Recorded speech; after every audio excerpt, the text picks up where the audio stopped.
Bueno, ya hablamos de lo bueno en ese otro video.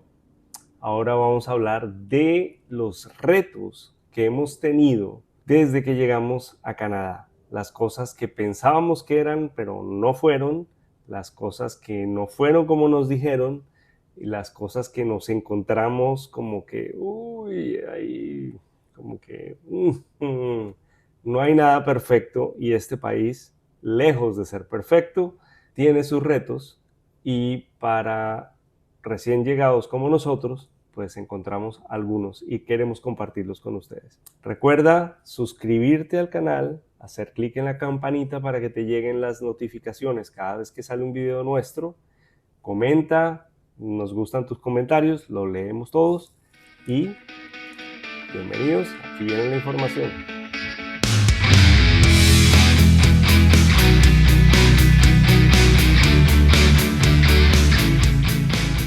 El primer reto que encontramos creo que es la burocracia. La burocracia. En Latinoamérica, yo pensé que en Latinoamérica teníamos una burocracia dura, pero ya me di cuenta que en el primer mundo es más dura. Pero lo que pasa es que, a ver, la burocracia no es ni buena ni mala. Lo que pasa es que en nuestros países no funciona, los procesos no funcionan. La burocracia toma mucho más tiempo o no se hace dentro de los tiempos que se prometen por diversas razones. Aquí en Canadá la burocracia existe, pero cuando te dicen es en tal lugar, son tales documentos y se lo entregamos en tantos días. Haz la fila. Y haces la fila, o tienes que hacer la fila, pues la tienes que hacer. Sí, No ahora hay, digamos que no hay como que veníamos acostumbrados de otra cosa. Yo creo que era una burocracia combinada con corrupción, que era un poquito diferente. Porque digamos que sí, tú también tienes que hacer la fila en otros países, pero tú siempre sabes cuál es la puerta de atrás y quién conoce a no sé quién para hacer la cosa y mandas al mensajero que haga la fila y luego llegas tú, y ese tipo de cosas, pero que aquí no están bien vistas y que aquí no es. Entonces cuando tú llegas con esas costumbres de Latinoamérica, no te funcionan. Te chocan, ¿cierto? Porque, hombre, hacer esa fila 2 horas, bueno, tienes que hacer la fila de 2 horas. Eso es así. Lo tienes que hacer tú mismo. Lo tienes que hacer todo, tú. Todos tus trámites. O no solamente que podías tener ayuda de alguna forma en nuestros países, sino que muchos trámites también se hacían por intermedio de el abogado, algún tramitador, algún agente. Entonces estás acostumbrado, digamos, a pagar esos adicionales para que las cosas estén dentro de unos tiempos bastante rápidos algunas veces. Aquí tienes que hacer tú mismo tus cosas. O sea, tú mismo tienes que hacer las solicitudes de la seguridad social, tú mismo tienes que hacer el número de identificación con tu permiso de trabajo, tú mismo tienes que hacer todos los trámites de tu licencia de conducir, o sea, tú lo tienes que hacer. Pero no solo eso, porque es que también, por ejemplo, en la escuela hay cosas que, por ejemplo, estamos solicitando, pero que tienen un proceso. Y te dicen, esto toma unos meses. Y primero lo tiene que resolver fulano para que se lo diga a sutano, tal. Y tú estás ahí detrás de eso. Yo lo que diría es que más que la burocracia, realmente en ciertas áreas, como los temas de salud o con los temas de algunos recursos especiales en las escuelas o de ayudas especiales en las escuelas, el sistema nos ha demostrado que no es lo suficientemente abundante para todos. Y eso lo que genera es que hay tiempos mucho más largos para que se pueda contar con ciertos recursos, con que se hagan ciertas cosas. Otro de los puntos que es un reto, primero porque tienes que entender cómo funciona y luego aceptar las condiciones, es la salud, ¿ok? La salud en Canadá es gratuita nuevamente, Está pagado por tus impuestos. la pagas con tus impuestos. ¿Esto qué quiere decir? Que a ti te atienden en un hospital. Si tú tienes algún problema, si tú tienes alguna necesidad, alguna urgencia, te van a atender y te van a pues, dar la atención que necesitas. No te va a costar, no te cuesta la cita médica, no te cuesta eso. Una urgencia, los que están relacionados a una hospitalización, eso están dentro de la seguridad social. Algunas de las consultas, algunos de los, digamos, exámenes que principalmente necesitan los niños, o vacunas, todo eso está cubierto. Es bueno por ese lado, pero es malo porque muchas veces tienes que esperar para poder tener ese tipo de servicios. Y eso es tal vez lo que, si vienes acostumbrado a tener una salud privada o a unos esquemas de salud pública que funcionan mucho más rápido, aquí hay que tener paciencia. Ese es el primer reto. Necesitas tener paciencia para aguantar esto. Además, la forma en que procede, porque tú necesitas tener primero un médico que se llama un médico de familia. Y entonces tú sigues el proceso, buscas en la página web donde te registras para que te asignen un médico de familia, y en la página web te dicen, bueno, lo llamaremos en el momento en que encontremos un médico de familia, pero puede pasar un año en ese proceso en que asignen un médico por el cual Sí. tú puedes ser referido a un especialista o a un tratamiento, a lo que sea. Necesitas pasar por el médico de familia. O lo que te sugieren es que tú busques tu propio médico de familia, es decir, que salgas y hagas una búsqueda Alrededor de tu alrededor casa, de algo tu que te quede casa, cerca, o que cerca. preguntes a los vecinos, los amigos, a quien puedas preguntarle, ¿quién es tu doctor de familia? ¿Me puedes dar el Exacto. contacto, Y referir? luego Y ya el es. médico de familia puede decidir si te recibe o no te recibe, ¿ok? Esa es la otra. Eso tiene que ver es básicamente con la demanda de pacientes que esté manejando cada doctor de familia. También lo que ha pasado es que pues, muchos doctores de familia pues, han ido envejeciendo y se van retirando de la práctica. Y hay una escasez. Y hay una escasez tanto de médicos como de enfermeras. enfermeras especial.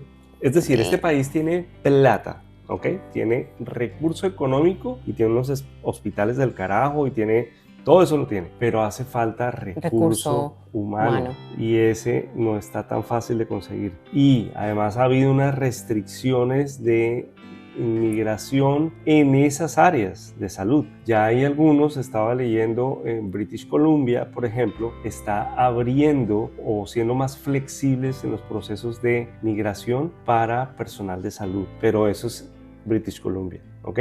Entonces cada provincia tiene lo suyo. Tiene su sabor. Sí. Entonces, digamos que el reto principal es entender cómo funciona y cómo tú puedes moverte. ¿Okay? Y que realmente hay una relación muy estrecha entre la salud pública y la salud privada, donde la salud privada es realmente un complemento de la salud pública. Entonces, no se hace mucho uso de la salud privada cuando lo que necesitas consultar o la necesidad que tengas está cubierta por la pública. Entonces, o te va a costar mucho o te van a decir que la utilices. Entonces, hay que ser paciente con eso para quienes están full acostumbrados a que llaman y la cita es mañana. Ok, llamo directamente al especialista. Llamo directamente al especialista, pues aquí hay que tener un poquito más de paciencia. Exacto. No que no se logre, se logra definitivamente, pero hay que entender esa dinámica y cómo funciona. Y lo que comentaba Francisco, pues si hay escasez de recurso, muchas veces, especialmente en la época de invierno, donde también por todo el tema del cambio de clima, la gente se enferma mucho más, se hace un poco más difícil conseguir a, digamos, algunos especialistas en particular. Pero no es ajena a lo que hemos vivido en Latinoamérica, de citas que a veces pueden tomar 2 o 3 meses con ciertos especialistas muy particulares. Así que yo le echaría flores al sistema en términos de que tiene una buena complementariedad entre lo uno y lo otro, entre lo público y lo privado. Sin embargo, no le quito que funciona igual que en algunos países en Latinoamérica en términos de que hay que esperar algunas veces para ciertas cosas que son especiales o muy específicas. Ahora bien, si estás en urgencias, te van a atender. Te van a atender. Vas al hospital y si te tuvieron que hacer una cirugía, te van a hacer la cirugía y no te va a costar un centavo. ¿Ok? Eso sí de cañón. Mientras esté cubierto. Mientras tengas el carnet, ¿no? El OHIP. Mientras en esté el caso cubierto de notario. en la pública. Sí. Ok, pero igual, si entras por una emergencia y Bueno, eso sí, claro deriva que en te van a una atender, cirugía, te la tienen que te hacer la tienen igual. que atender. Eh, La escasez de medicamentos. Exactamente, iba a llegar a ese tema porque ese sí me dio como que, Me asusté. ¿what? O sea, llegó un momento en que se agotaron, no había Tylenol para niños en las góndolas, en las farmacias. Incluso para adultos tampoco. Después fue para adultos, pero primero fue para niños. No había antigripales. Eso fue como finales del otoño, comienzo del invierno. No había antigripales. Yo no lo podía creer. ¿Cómo en un país como este se pueden agotar los medicamentos particularmente para niños? De hecho, yo tenía un viaje por esos días a México y yo fui a una farmacia en México y tomé 3 frascos de Tylenol, 4 de cosas para la tos, esto otro, y me vine con un paquete de medicinas porque aquí no había. Y ahí está, tip de recomendación. 1. Si tienes medicamentos que son recetados, aprovisionate por lo menos para un año mientras empiezas a establecer tu relación con el médico de familia y obviamente te van a recetar la medicina que necesitas. Eso es para los que son recetados o tienen fórmula. Hay algunas medicinas que no te las cobran. Hay algunas medicinas que no te las cobran, lo cual va a ser muy bueno. Sí. 2, como comentábamos, ten en cuenta en qué época del año estás llegando. Si estás llegando para la entrada del invierno, llámese que hay mucho resfriado. Septiembre, octubre, noviembre, ven preparado con Tylenol, con antigripales, con antialérgicos y con cualquier otra medicina para la tos o cualquier cosa que estés acostumbrado a utilizar en tu país. Okay, por lo menos tráete unos 2, 3 frascos según mira la fecha de vencimiento, cajas, ¿no? según consideres. Tomar muchas vitaminas, buena alimentación y eso es básicamente. Pero entender que esas cosas pueden pasar. A mí me sorprendió muchísimo no poder encontrar Tylenol, que era algo como. Entonces, ¿qué pasó? Se consideraba básico. Como no había Tylenol y los chicos se estaban enfermando en resfriados duros que dieron y entre COVID y todo en las escuelas, apenas entraron a las escuelas, lo normal, entraron a las escuelas y se combinan todos los virus. Entonces, eso sobrecargó el sistema. Como no tengo Tylenol, tengo al niño con fiebre, no le puedo dar nada, no hay en la farmacia, pues me voy por urgencias. Entonces, urgencias de los hospitales así, con casos de niños con un resfriado o con un COVID. De adultos también. Y después empezó con adultos. Entonces, esa era una cosa que decíamos, ok, está loquísimo, pero bueno, otro reto que encontramos aquí, esas cosas pueden pasar. Ok, el siguiente reto, idioma. Ok, digamos que fue un reto para nosotros, los dos hablábamos inglés, aún así yo debo confesar que las primeras reuniones que tuve fueron difíciles porque el estar a la velocidad y yo tenía que hablar con gente inglés de India, inglés de Filipinas, inglés de aquí, era un tema de ajustar el oído un poco. Decimos que es un reto porque si tú estás pensando venir a Canadá y no tienes dominio del inglés o del francés, si vas para la provincia de Quebec. Para Quebec, entonces mejor refuérzalo porque en verdad lo vas a necesitar. A diferencia de migrar a Estados Unidos, donde seguro en Florida te atienden en español, o en California, o en muchos lugares de Texas, aquí no vas a encontrar mucha gente que te habla en español, inglés, francés. No mucho, muy poquito. Yo me he encontrado uno que otro. Me sorprendió un pakistaní que habla español el otro día. Pero ese es un punto. Puede ser un reto muy grande para ti si no tienes un dominio del inglés. Además que como hay muchas culturas, hay mucha gente que el acento o incluso las pocas palabras que tengas, se va a complicar la comunicación. Aunque la gente es muy amable y suele ser paciente, pues no todo el mundo está dispuesto a darte play si no estás dominando el idioma. Entonces, una recomendación ahí, si ya llegaste y tienes que mejorarlo, todas las libraries, todas las bibliotecas de las diferentes provincias son una muy buena fuente. También hay algo que se llaman, no me acuerdo cómo se llama, pero realmente son unas sesiones para conversar Entonces, te agendas y vas a la librería, estás Para con otras mejorar el personas inglés, sí. y empiezas a soltarte y a perder el miedo y empiezas a Exacto. conversar. Si estás recién llegado y sientes que tu nivel de inglés todavía no está fuerte, están esos recursos. Esas opciones. ¿Ok?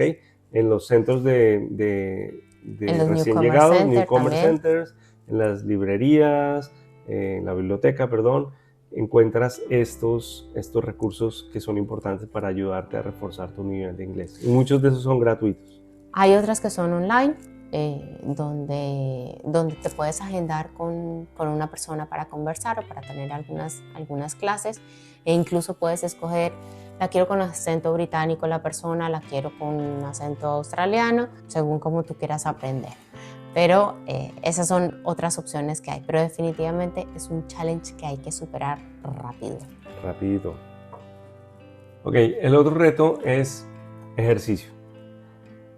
¿Por qué lo digo? Cuando llegues, si practicas ejercicio no, pero cuando llegas, en el caso mío, yo me eché unas libras encima, estoy todo cachetón todavía.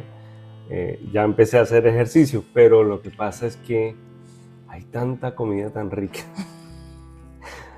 Y empiezas a probar, y además llegamos justo para la época que venían las fiestas y venía Navidad y todo esto, y los postres del uno y el baklava aquí, o sea, sí, tienes que hacer una rutina de ejercicio. En el caso nuestro, en el caso mío fue un reto, ha sido un reto, volver a retomar mi rutina de salir a correr, y además no me gusta encerrarme en el gimnasio, me gusta darle a la calle, entonces montar bicicleta.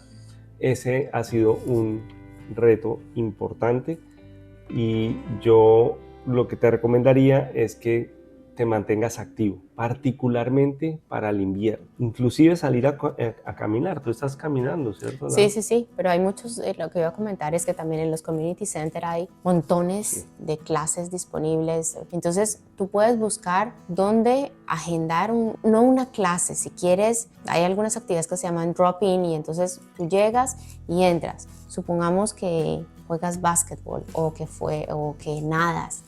Las piscinas están espectaculares. Son muy buenas instalaciones. Estos centros comunales, que bueno, yo estaba acostumbrado a otro tipo de centro comunal en algunas ciudades, pero o vas al club. Sí, pues son muy buenos. Pero aquí están muy buenos los centros, los community centers.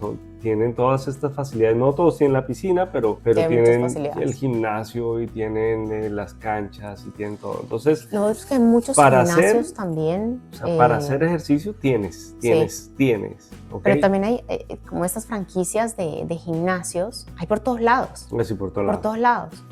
Otro reto importante, nosotros veníamos un poco mentalizados para este reto, es el clima y las 20 capas de ropa que te tienes que poner, ¿ok? Que no son 20, yo exagero siempre, pero siempre debes tener como que vestirte en capas, ¿ok? Entonces, ese ha sido un reto importante porque pues no estábamos acostumbrados, primero que todo, siempre... Cuando vienes del trópico no hay capas. Trópico no hay capas, hay una capa. Pero aquí para poder aguantar el frío, y dependen los niveles de frío, porque si está a 5, 6 grados, 7 grados es una ropa, pero si está a menos 15, menos 20, pues es otra ropa. Inclusive no es la misma chaqueta que usas para el uno que usas para el otro, pero por debajo de la chaqueta ahí están las capas. La primera es algo que se llama la capa básica, el base layer, que normalmente son pegados al cuerpo, y ese muchas veces son de algodón o de algún material sintético. Algunos más sofisticados vienen pues con material térmico que conserva el calor, ¿no? Entonces, pero son muy delgaditos. Encima de ese te puedes poner o tu ropa o el warmer, que ya es algo que tiene por dentro, ¿cómo se llama? Fleece, puede ser. Fleece, exacto. Vienen con una capa de fleece por dentro y por fuera la tela común y corriente. Después puedes ponerte una chaqueta de fleece, que son delgaditas, y encima la chaqueta, ¿ok? Entonces ahí vas 1, 2, 3, 4 capas. Y de acuerdo a la temperatura, pues tú le vas a las capas. Y de acuerdo a la resistencia que tenga al frío tu chaqueta, pues no necesitas abajo sino 1 o 2 capas para aguantar, ¿no? Y importante, es vístete para la ocasión. Se lo he escuchado a mi mamá, pero en este caso el principio aplica perfecto. Vas a salir, vas a caminar, te tienes que vestir apropiado para salir. Vas a estar en una actividad al aire libre, en el caso del invierno, vas a usar gorro, vas a usar guantes, botas, ¿ok? Vas a estar vestido apropiado. Vas a utilizar transporte público, posiblemente si lo necesitas. Calcula las distancias de tal forma que sepas de la caminada o el transporte público, con eso vas a saber qué tantas capas necesitas. ¿Tienes carro o te vas a mover en Uber? Vas a saber que necesitas menos capas porque no vas a estar todo el tiempo afuera. Exacto, solo es mientras te subes y te bajas, esos son unos metros y luego ya entras a un lugar que tiene calefacción. Entonces, ¿para qué ir con todo esto que vas a llegar a quitarte todas las 25 capas? Entonces es bueno, tu recomendación es perfecta, ¿no? Pero es un challenge, tienes que entenderlo. Y luego con niños, y ese es otro, vamos a hacer un episodio solamente para eso, porque enseñarle a los niños a quitarse, y el tema de los guantes que se pierden, no sé cuántos guantes hemos comprado, pero siempre se van a perder los guantes. Unos van, otros vienen, otros te encuentras uno y el par no llega, pero al mes llega el par que se había perdido. O sea, vamos a hacer un episodio de eso. Bueno, otro punto importante es el costo de instalación cuando eres recién llegado a Canadá, y esto me lo han preguntado varias veces en los comentarios de videos anteriores. Vamos a hablar de eso. Es un reto, y fue un reto para nosotros, aunque veníamos preparados, habíamos hecho nuestro presupuesto, teníamos como que calculadas muchas de las cosas con las que nos íbamos a encontrar. Venir a Canadá, primero que todo, es una inversión. Sí. Hay que meterle billete. Va a depender de si vienes con familia o no vienes con familia, si son dos, si es uno, si vino para estudiar o si vino a trabajar. Va a depender. Y va a depender de dónde vives, va a depender de, claro, si vives en Downtown Toronto, o si vives en British Columbia, o si vives en otra provincia. Los costos son diferentes, pero siempre hay una inversión. Ahora, ten en cuenta esto. Tú llegas al país, mínimo necesitas 3 meses, tener 3 meses de alquiler, porque obligatorio es el primero y el segundo, pero a lo mejor tienes que ofertar un tercero, y ese dinero lo tienes que tener disponible. Pero cuando tú alquilas el apartamento está vacío, o casa, lo que tengas, está vacío. Necesitas comprar camas. Si es para uno, bien, pero si es 4, son 4 camas, 4 colchones. Tú sabes lo que cuestan los colchones. Nuevamente volvemos al punto de planear. Y es poder decidir, voy a un apartamento, en qué área voy, porque los downtown, y nosotros también vivimos cerca de downtown Mississauga, es costoso vivir en estas áreas, y los espacios disminuyen. Tienes que pensar en áreas más pequeñas. Es importante planearse y tomar decisiones y decir, ok, temporalmente voy a vivir en un apartamento, o temporalmente voy a vivir en un townhouse, o temporalmente voy a vivir en este tipo de casa, mientras me voy acomodando. Los precios en Ontario, precisamente y especialmente en Mississauga, Toronto, no bajan. Y eso es una realidad, eso es un reto, suben siempre, y eso hay que decirlo. Pero ahí lo importante es, planéense si van a traer cosas, las que sean las básicas. Piensen siempre en qué es lo básico que yo necesito para instalarme. ¿Okay? Que es lo básico que necesito en mi cocina, que es lo básico que necesito en las recámaras, que es lo básico que necesito entre sala y comedor. Si tengo hijos pequeños, si tengo bebés, que es lo básico que necesito para mis hijos. Y en función de eso, decidan qué cosas traen. Ahora, hay muchos recursos en ese sentido si eres una persona que eres flexible a oportunidades. Como por ejemplo, aquí están los thrifty, que son los mercados de segunda. Tú puedes comprar muchas cosas de segunda en este país que están en muy buena calidad. Eso es algo que es una solución cuando tú te estás instalando. No necesariamente necesitas comprar el sofá y comprar el comedor de primera, si vayas a IKEA, igual te va a salir un poco más costoso. Entonces es un reto que te vas a encontrar, la instalación, los primeros meses de instalarte, sobre todo si tú llegas y no tienes un trabajo. Si tú llegas y tienes trabajo, pues vas a tener ingresos del primer mes, pero si llegas y no tienes trabajo, vas a tener que presupuestarte para mantenerte por unos meses, ¿ok? Así que sé flexible con lo básico, porque también te das cuenta que no necesitas mucho. Y que tu vida puede caber en 12 maletas, como Harry y Meghan. Otro reto es la búsqueda de trabajo. Esto casi que es una ciencia en Canadá, y de verdad. Yo diría que es más un arte que una ciencia. Bueno, un arte, pero un arte combinado con ciencia, porque también hay mucho de tecnología detrás de la búsqueda del trabajo. Es importante que lo tengas en cuenta porque para nosotros ha sido un reto. Yo llegué con trabajo, Laura está en ese proceso y de hecho Laura se va a hacer un video de todo lo que ha aprendido y de todos los tips que tiene para la búsqueda de trabajo. No es igual que en otros países. En Latinoamérica el currículum que utilizamos o el resumen que se le dice aquí no es el mismo. Allá abajo utilizamos la cosa rimbombante y con columnas y decorado y la foto, y si tiene 7 páginas es el mejor currículum del mundo. Aquí no, aquí si tiene 1 o 2 es perfecto, y si no tiene colores y columnas y cosas y está organizado, tiene que estar organizado de cierta forma, tiene que pasar los escáneres de los softwares que leen los Application Tracking System. Application Tracking System, imagínate. Entonces es arte y ciencia, de verdad.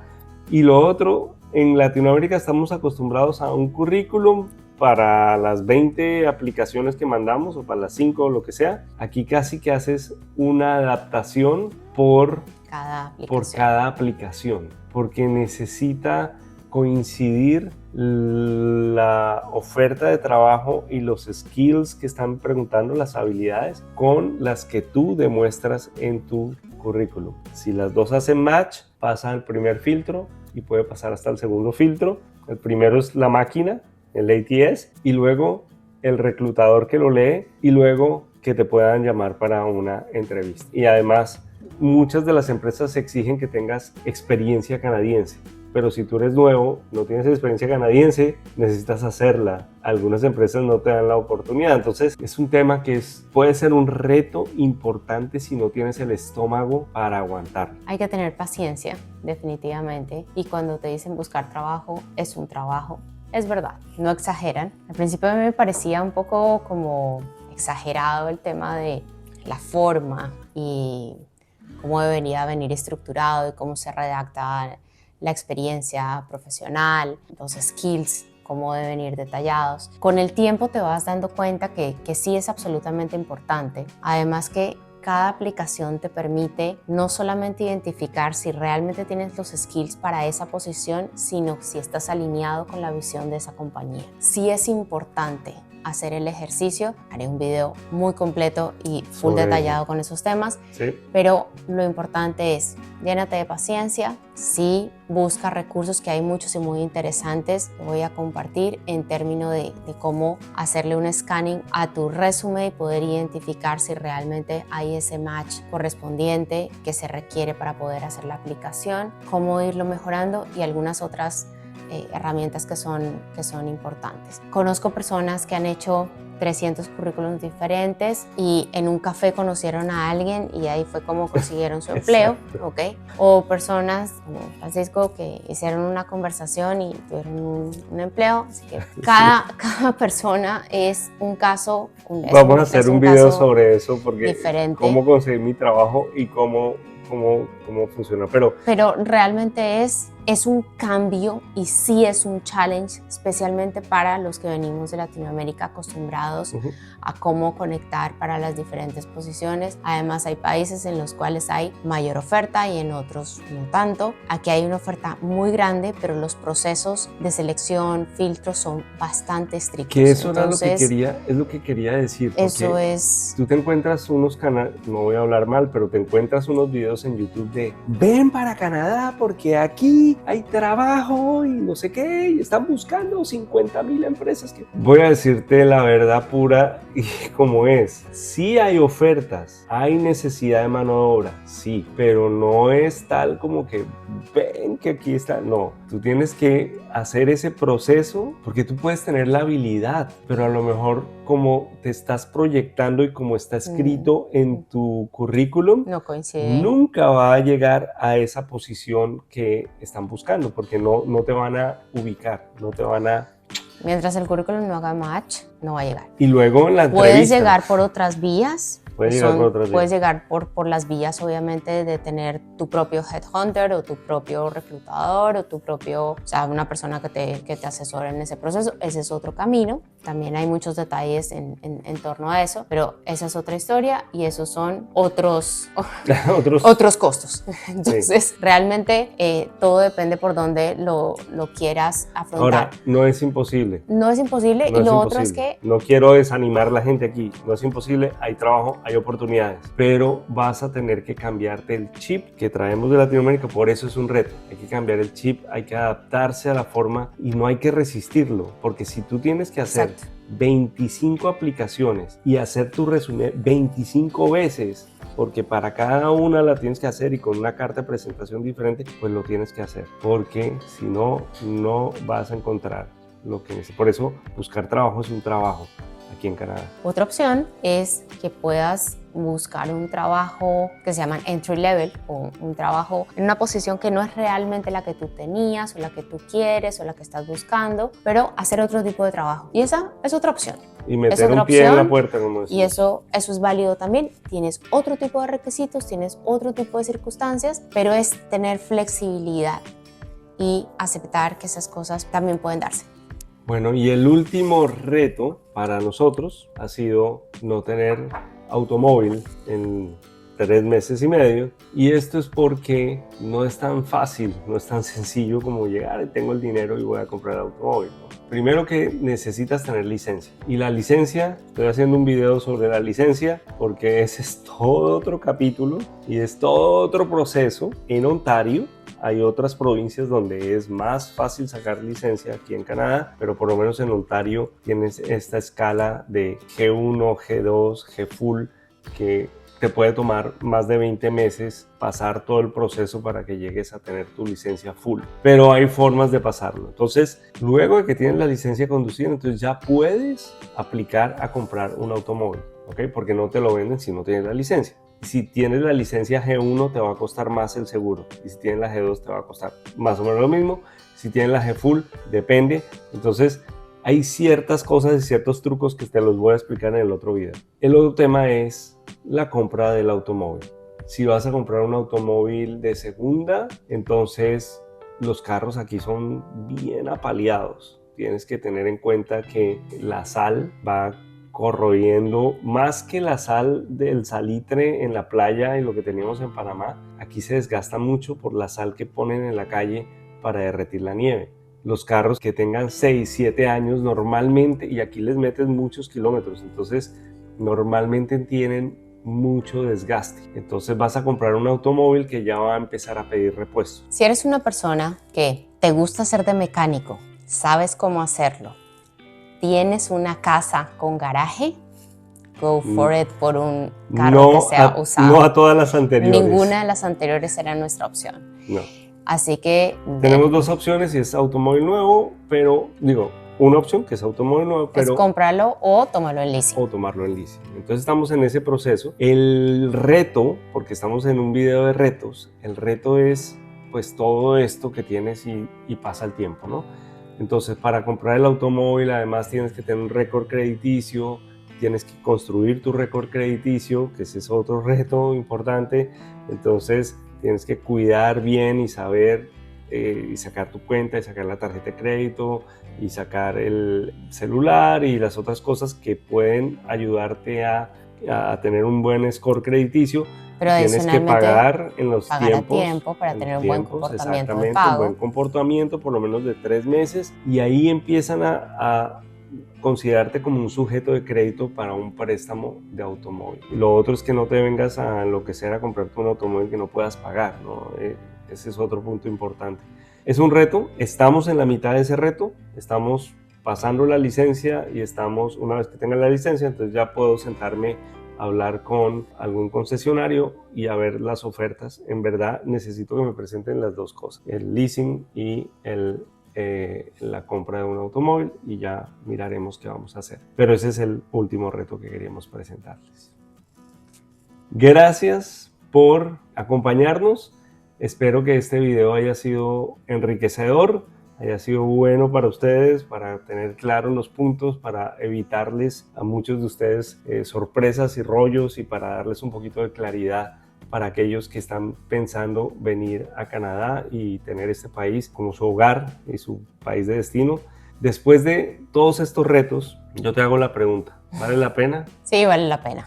Definitivamente vale la pena. Es cuestión de tener paciencia, planear y ser flexibles. Todos los cambios implican muchas cosas diferentes, pero también implican muchas otras cosas nuevas, incluso que no esperabas y que te van a agradar mucho. Disfrutar el proceso, estar dispuesto a recibir información, a consultar información, te va a ayudar muchísimo. Creo que es una de las cosas que yo más valoro cuando la gente me comparte información o me dice esto se hace así o encontré la información allá. Es una de las cosas que realmente te ayuda a que este journey sea cada vez más divertido.